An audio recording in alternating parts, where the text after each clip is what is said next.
I'm literally waiting for my AC to stop. What's poppin', everybody? Welcome back. So, it's been a hot minute.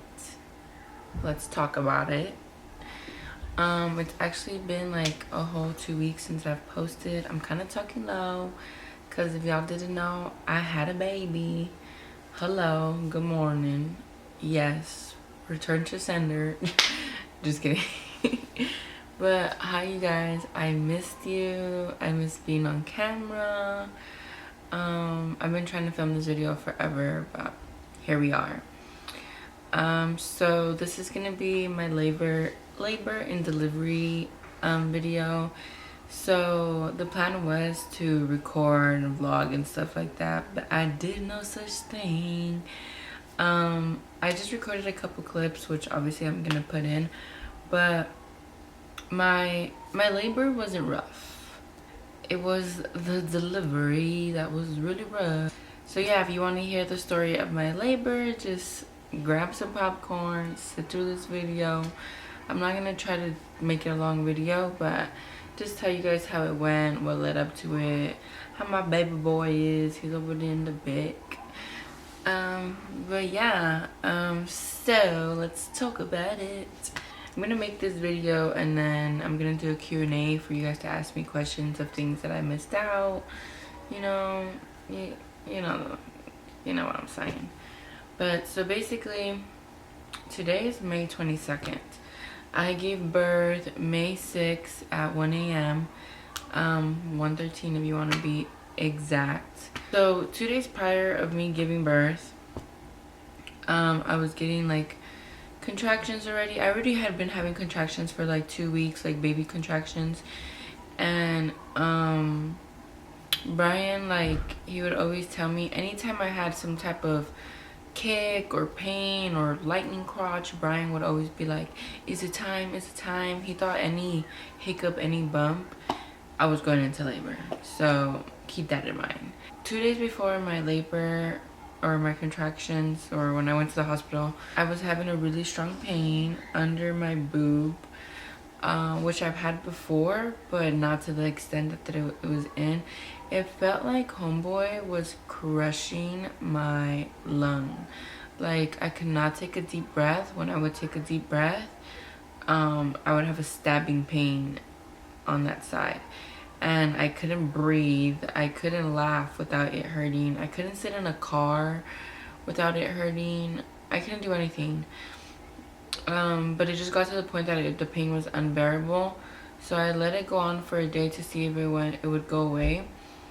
And the next day it was just worse. So I called my doctor, and it was already like 11. Not my doctor, my hospital.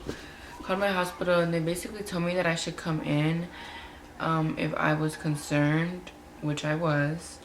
I was scared that I wasn't getting enough oxygen, baby wasn't getting enough oxygen. So I told them, I was like, well, I have an appointment literally tomorrow, which was, mind you, this was Wednesday night. And so it was the 4th. And I was like, I have an appointment tomorrow, 39 weeks checkup, and I think I'm just gonna stick it out. I come home, I'm with Brian, and it's like 6 a.m. And mind you, my appointment was at 2 p.m. It was like 6 a.m. and I was having contractions. And I was like asleep, so I was just like sleeping through them almost. Like, I was like, it's not that, they weren't crazy or nothing. And then it's like 7, like 30 minutes goes by, and I was like, let me shower, because my mom told me if you shower and your contractions will go away because your body relaxes, or they're gonna intensify because your body is so relaxed, if it's time. So I'm in the shower and I get 3 huge contractions, like never before. Like, I've had contractions, like little ones, but not like that. So I had him back to back in the shower, and I was like, oh, he's coming. So I waited like 3 hours to tell Brian because I don't know, I just felt like he was gonna make me anxious, or I don't know. I just waited though. So I waited like 3 hours to tell him, and then he was like in the bathroom forever. Like, bro, I was like, I kept telling him to like hurry up. And finally he came out the bathroom, and I told him, I was like, hey, you're gonna have to cancel your appointments today. And he's like, I already canceled my appointment for your appointment, because he had canceled. Brian, if you don't know who I'm talking about, Brian is my baby's father, if you're new to this channel, and he's a barber and YouTuber. But he had canceled his appointment to cut hair for he could come to my appointment, my doctor's appointment. So he's like, I already canceled my appointment. What are you talking about? And the baby noises in the back. So I'm like, no, you're gonna have to cancel all of them. It's time. He's like, it's time. And he knows like I wouldn't play around, but it's time, because every time he would say it's time, I would tell him like, it's annoying, like, it's not time, don't say that. So when I said it, he like didn't believe me in the sense. Oh no. Oh my goodness. So I told him, and this was like 9 o'clock already, and I had told him like, let's clean. And he's like, no, we gotta go to the hospital. I was like, no, my doctor told me to try to stick out as much of your labor at home, because if not, you're just gonna be in pain at the hospital, and it's not fun. So I waited 2 to 3 hours. We were cleaning, literally cleaning the whole house, packing everything. We did not have his diaper bag ready, like last minute things, just things like that. Literally doing laundry, like washing dishes. It was intense. And then so we made a croissant, me and him, and that's when they got like really intense, and he didn't believe me. And then I was walking around a lot, and to help with the contractions, I would lean on the wall, or I would like breathe and moan through the pain. And I think when I started to do that, he was like, oh shit, like it's time. And he started counting my contractions, and we left to the hospital when my contractions were 4 to 5 minutes apart, which was insane. So when I got to the hospital, they had to check me in, which took fucking forever. And they put you in this triage room. So it's basically, they take all your vitals and all that stuff to make sure that you're in labor, and then put you in the delivery room. But it's like, when I checked in, like the lady didn't believe me. She's like, how far are your contractions apart? Like in the lobby, and because it tells you, like, you have to put in a little pad. And I was like, 4 to 5 minutes.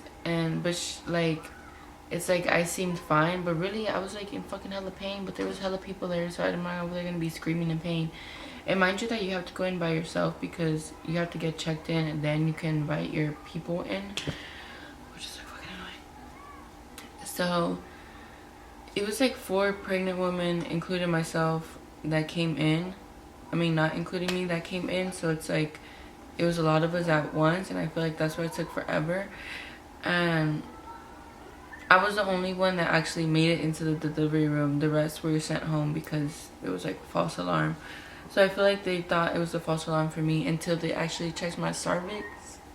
And mind you, that was the first time I got my cervix checked. Lord, pray for yourself. I'm very like, I was very tiny down there, so everything and anything hurt me when I got an exam. I don't know how other people are, but everything hurts me down there.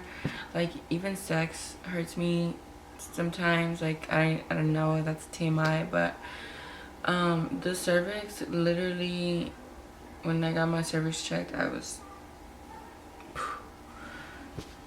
like going through contractions too, so it hurt so bad. But she was just like, you're 5 centimeters, this is the perfect time to come in, we're gonna put you in your room. So when you're in triage, you're allowed to bring 1 person in. So I brought Brian in, and then from there everything was like go time. I ended up getting an infection. I don't know, they tried to explain it to me, but honestly, I was in so much pain that I have no idea what the fuck was going on. So I ended up getting a dose of penicillin while I was in triage, and then when I was going to my, also in my labor and delivery room. So I never had penicillin before, and let me tell you, that shit fucking burns. I think the penicillin hurt more than the fucking contractions. It literally felt like it's like fluid going into your IV, and it really felt like my arm was gonna fall off. And the lady explained it to me like, she's like, this is not gonna make sense to you, but you know, usually people have like 3 million units, or I don't know what it was, but she's like, you have 5 million units that we put into you because we need to clear the infection before you give birth. I don't know, so much information, but it was so painful. Let me just tell you, that was already like, you know. So when we get into the labor and delivery room, my mom is still not there. They wanted to get my epidural in before my contractions got worse and before I went up a centimeter. So as soon as I got in my labor and delivery room, they gave me my epidural. Like, I was in there for 2 minutes. So I wasn't even able to explain to Brian what the epidural was. I just had kind of told him before, like, you know, it's something scary. But I never really told him, like, they could fucking paralyze you. I didn't tell them, like, it's a long ass needle. I didn't tell them that they put, like, what is it, lidocaine or whatever that thing is. Is it lidocaine? That thing to clean you, like the yellow sponge. I don't know. But they literally just came in. 3 people came in, the anesthesiologist, another nurse, and then my nurse. And then Brian was sitting across from me. And then as soon as my contraction finished, it was like go time. They raced to it. Literally did my epidural like less than 2 minutes. Like, it was the fastest thing ever. It was painful. The epidural itself was not painful. The numbing was painful. Literally felt like someone injected icy hot into my motherfucking back. And I made like a grunt, like a noise, and the lady was like, you're doing so good, just relax. It was horrible though. It was really horrible. Just like, I didn't want to explain to Brian what the epidural was because I was so ready to just tell him I didn't want it because I don't like needles, I don't like pain. You know, I just heard horror stories of the epidural not working, so I was like, why even go through that? I was ready just to not say it, so I was ready to tell Brian what it was, but I was like, if I tell him and I explain it, I don't think I might end up doing it. So he kind of just witnessed everything, and he literally told one of the nurses, like, is it time? Like, is the baby coming? Because everything was going so fast. She's like, no, we're doing the epidural. So when I got up from doing the epidural, because they bend you over, obviously, literally Brian was crying with me. And then the nurse was like, why are you crying? He told Brian, like, why are you crying? And then he was like, I've never heard her, like, in so much pain. Like, I feel really bad. And the nurse was like, you ain't seen nothing yet, basically. But he was crying. Like, when the nurses left, he told me, like, bro, like, you're so strong. Like, gave me words of encouragement, telling me, like, damn, like, that was crazy to witness. The needle was, like, this big. And I was like, don't tell me that. He was just like, it's insane, like, what just happened. Like, he wasn't prepared. But, like, he did make me feel better, if that made sense. But, yeah. So, the epidural smacked me. It smacked me, and it smacked me good. It smacked me so good that I was, like, high off a kite, bro. I was making TikToks. The only thing is, like, the nurse told me that I got really, really numb. She's like, a lot of people, like, they don't get fully numbed.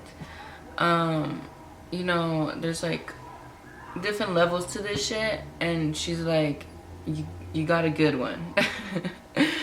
I was completely numb. I could not move, like, nothing, dead weight. Like, it was the weirdest feeling ever. They put the catheter in, didn't even feel that hoe. Like, it was an experience. So I'm not here to say, like, my nurse wasn't a good nurse, but I feel like she tried to rush my labor. She wanted the baby to be born before she clocked out. And this nurse clocked out at 11:30. I had checked into the room at 1, even though I got there at 11. They have it marked at 1 because that's when I actually got into the actual labor and delivery room. Oh no. The monster. 1 to 10. 1 p.m. to 10 p.m. on Cinco de Mayo. I was fine like a kite. Like, I couldn't even feel the contractions. My mom's like, you don't feel that? Didn't feel shit. Because you could see the level of the contraction, and then you can see, you could see how strong the contraction is, and then you could see when the contraction's about to come. And I couldn't feel nothing. I was fine. Like, my mom was like, I don't understand how you're functioning, because my sister, she had a really bad labor. Her epidural didn't work. She was at the same hospital I was, so my mom was already like preparing herself for the worst. But she's like, no, your labor is like really peaceful compared to my older sister. She said that there was like people in and out and blah blah blah. But not I. So 10 p.m. came and my water still hasn't. So I told her my water broke because liquid came out. But she said that it broke, but not fully. Like, there was still water trapped in there. And she's like, I'm gonna get the doctor to see if he wants to pop it or what we're gonna do, or just wait for it to pop. And she's like, actually, let me just check your cervix. But she went in there and she popped it. And she's like, we're not supposed to do that, but I was just checking. But yeah, she made it very clear that she wanted to pop my water without saying she popped it, because you're not supposed to do that unless you're the doctor or the doctor says to do it. So basically, I don't think homeboy was ready to come out. Everyone that I've talked to that has given labor had said that their water broke, and then in 20 minutes the baby came out. I wish that was the fucking case, because that was not the case. My water broke, and from my water breaking to him being born, they had me push and push and push my fucking soul. So from 10:30 till 1 a.m. I was pushing, and mind you, that is 4 hours. So by 12 o'clock, when the nurses switched out, and the lady was like, I really wanted the baby to be born on my schedule. She really fucked me over, because by the time the baby was like actually like down, positioned right in my canal, I guess you would say, coming out, you know, in his little, you know, let's say there's a river, my body's the river, and he was like canoeing. Does that make sense? So when the canoe was coming down the right stream, a bitch was not ready to push anymore. I was exhausted. I had no energy in me to push anymore. I couldn't do it. I literally looked at Brian and I literally broke down. Like, full, like, crying, bawling like never before. Like, someone just murdered me and I came back to life, and I'm sad about it. Like, I broke down. I literally told them, like, cut me open. I'm not doing this anymore. Like, I give up. Like, type shit. But nope, I had to push for another hour. And it was horrible. Like, it really just was horrible. Like, I started running out of oxygen. Baby was running out of oxygen. I mean, not baby was running. His heart rate was really low, because he was stuck in there because I couldn't push. Like, he would come out and then he would, like, go back in. Well, that's what Brian told me. But I just had no energy, and I was giving up on life. And so finally, when it was like he was really down there already, the doctor finally came in. Love my doctor. He's calm and collective and funny. And he was there, literally he was in there for like 15 minutes. And then boom, he was gone. So he came in, I did a couple pushes, and then he told me that I had to take a break because baby's heart rate was really low. But I just told him, I'm like, I need him out. Like, I can't take a break. Like, I need him out right now because I'm giving up on life. And if I take a break, I'm not gonna push. I'm not gonna push again. There's no fucking way. And I had, like, and I was, like, completely shaking. It was horrible. Like, it was horrible. Like, I don't know how people have these amazing fucking stories. So he told me if I give him, because when you push 3 times in a row. And I couldn't push 3 times in a row. Like, I was gassed. Like, and my mom would grab one leg, Brian would grab the other, and then my mom would push my head to my chest. Because I was completely numb and I couldn't do anything. Like, they had to physically help me push. And, yes. So finally, when I pushed him out, like, he was coming out, and then he's like, he's like, give me 3 good pushes and he'll be out if you give it your all. And I said, say less. So I did the 3 pushes, and it's like he wanted me to take a break, and I was like, no. I continued to push, like, past the 10 seconds. I was like, this motherfucker coming out now. So I guess he was coming out, and he was like halfway out, and he's like, do you want to see him? I was like, no. I said no, and then I'd rather had seen it through Brian's eyes, because I was looking at Brian the entire time I was in labor to see how far I was. Did I need to slow down? Did I need to, you know? Watching him made me see everything through his eyes. Does that make sense? If I looked at him and he looked worrisome, I'll be worried. If it looked like, you know, baby was coming out, I was making progress, I could tell by his face. So when he told me, like, oh, do you want to look at the baby? I was like, no. And then I looked at Brian, and he just came out, and I could tell he came out because Brian's face was like crazy. Like, it was such an experience to see him see that. I don't know, it was pretty amazing.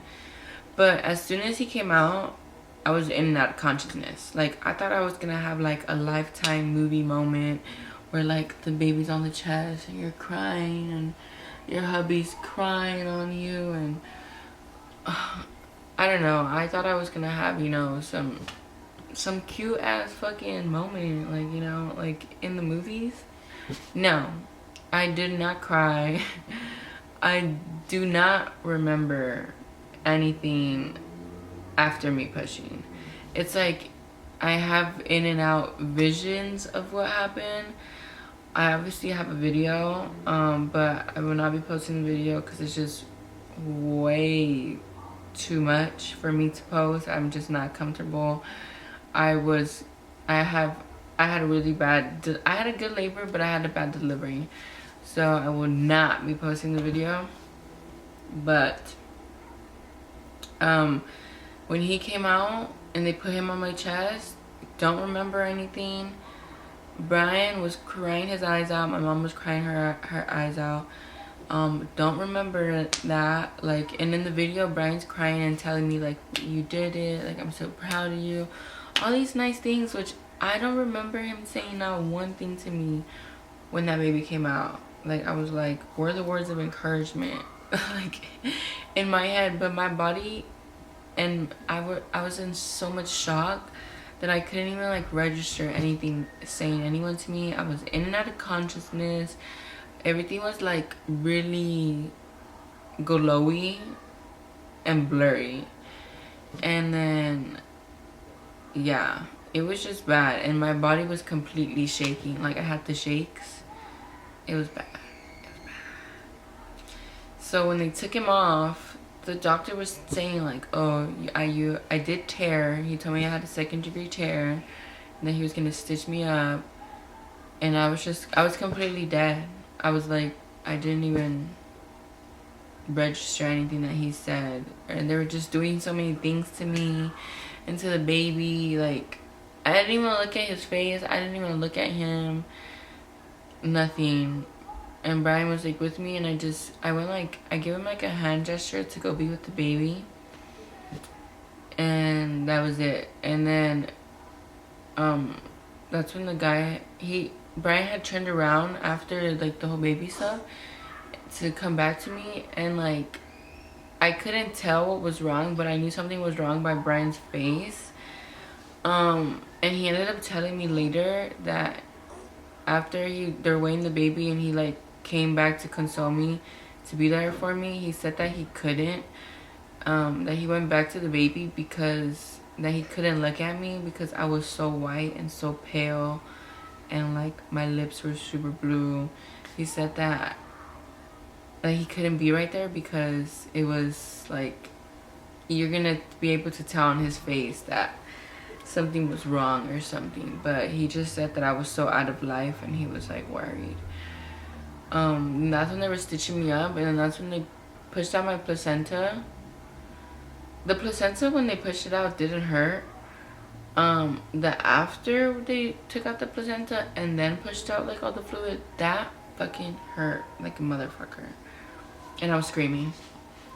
But finally, after all of that, when they put the baby back on me, I was like in awe. I was like, there's no way that this just came out of me. He was 8 pounds 9 ounces and he was 21 inches long, which is huge baby. And I felt like I had such a little stomach, so it just goes to show, like, it doesn't matter how big or little your stomach is, your baby's your baby and it's gonna come out whatever size he wants to come out. But we were just in awe. Like, I was just like, I really was ready to watch like some like Bill Nye and the Science Guy shit, because I'm just completely in awe that he came out of me. Like, he was so alert, he was so awake. The ladies were like, usually babies are tired because, you know, that's trauma that they go through. That's trauma that they go through, and they get really tired. But no, homeboy was up for like 6 to 7 hours after I gave birth. Like, he didn't sleep shit until like the morning the sun was up. But she's like, he's so alert, like it's like this baby was born yesterday. And she said, you know, like in the movies when, you know, there's a newborn in the movie but you could tell it's not a newborn, like it's bigger than a newborn. She's like, that's your baby.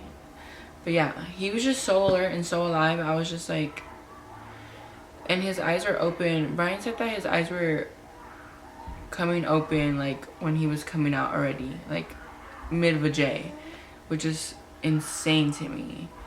But yes, crazy.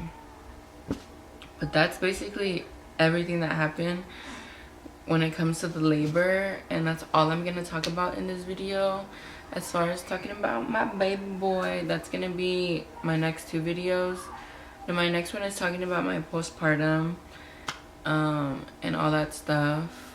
Sorry if I seem like I'm not focused, because homeboy's over here and there's hella people swimming. There's hella people swimming today. But that's literally my whole labor story. I just want to get that out there because it's literally trauma talking about it. Like, the next couple of days when I had to sleep or tried to sleep, I literally would have nightmares of my labor. Like, I would wake up flinching and like hot sweats.